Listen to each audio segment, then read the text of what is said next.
ഓരോ ദിവസവും ചുട്ടുപൊള്ളുന്ന ചൂടിൽ കേരളം വലയുമ്പോൾ AC വിപണിയും ചൂടുപിടിക്കുകയാണ്. കച്ചവട കേന്ദ്രങ്ങളിൽ ജനങ്ങളെ മുട്ടിയിട്ട് നടക്കാൻ വയ്യ. സർക്കാരിനും കച്ചവടക്കാർക്കും ഒക്കെ ഇതൊരു കൊയ്ത്തുകാലമാണ്. പോകാം. ചൂട് ഭയങ്കര കൂടുതലാണ്. അതിൻ്റെ ഭാഗമായിട്ടാണ് കുട്ടിക്കാണെങ്കിൽ ഉറങ്ങാൻ പറ്റുന്നില്ല. അപ്പോൾ അതിന് സർക്കാരിന് അതിനനുസരിച്ച് വരുമാനമുണ്ട്. AC ഒരിക്കലും നമ്മുടെ തീരുമാനമാണ്, ഇപ്പോഴത്തെ സാഹചര്യം കൊണ്ട് വാങ്ങിയതാണ്. കഴിഞ്ഞ വർഷം കേരള വിപണിയിൽ വിറ്റത് 3 ലക്ഷം വരെ AC. ഇക്കുറി അത് ഇതുവരെ 6 ലക്ഷത്തിന് മുകളിൽ. 8 ലക്ഷം വരെ AC ഈ വർഷം വിറ്റുപോകാം.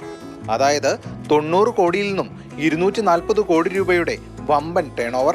കച്ചവടത്തിൽ വമ്പൻ കുതിപ്പുണ്ടായപ്പോൾ സർക്കാരിലേക്ക് നികുതി ഇനത്തിൽ വരുന്നത് കോടികളാണ്. 28% GST. എയർ കണ്ടീഷണർ ടേൺ ഓവറിൽ ഭയങ്കര ജമ്പ് ഉണ്ടായിട്ടുണ്ട്. ഓൾമോസ്റ്റ് ഡബിളായിട്ട് ട്രിപ്പിളായിട്ടൊക്കെ അത് മാറിയിട്ടുണ്ട്. തീർച്ചയായിട്ടും ഹൈ പ്രൈസ്ഡ് പ്രൊഡക്റ്റാണ്. നേരത്തെ ഇതൊരു ലക്ഷറി പ്രൊഡക്റ്റിൻ്റെ കാറ്റഗറിയിലായിരുന്നു. ഇപ്പോൾ അതൊരു കോമൺ മാൻസ് പ്രൊഡക്റ്റായിട്ട് മാറി. 60 കോടിയോളം രൂപ ടാക്സ് ഇനത്തിൽ കേന്ദ്ര സംസ്ഥാന സർക്കാരുകൾക്ക് ലഭിക്കും.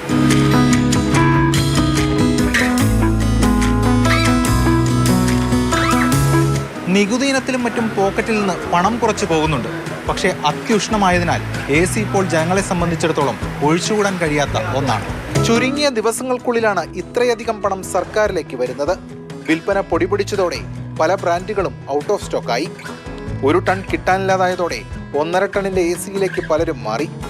ശരാശരി ഒരു AC-ക്ക് 30,000 രൂപയ്ക്ക് മുകളിൽ വരും. അതായത് ഒരാൾ ഒരു AC വാങ്ങുമ്പോൾ നികുതിയായി സർക്കാരുകൾക്ക് കിട്ടുന്നത് 8,000 രൂപയിലധികം. റൂമിലിരിക്കുന്നിട്ട് ബാത്റൂമിലേക്ക് പോകാൻ പറ്റണില്ല. അതേപോലെ ചൂടാണ്.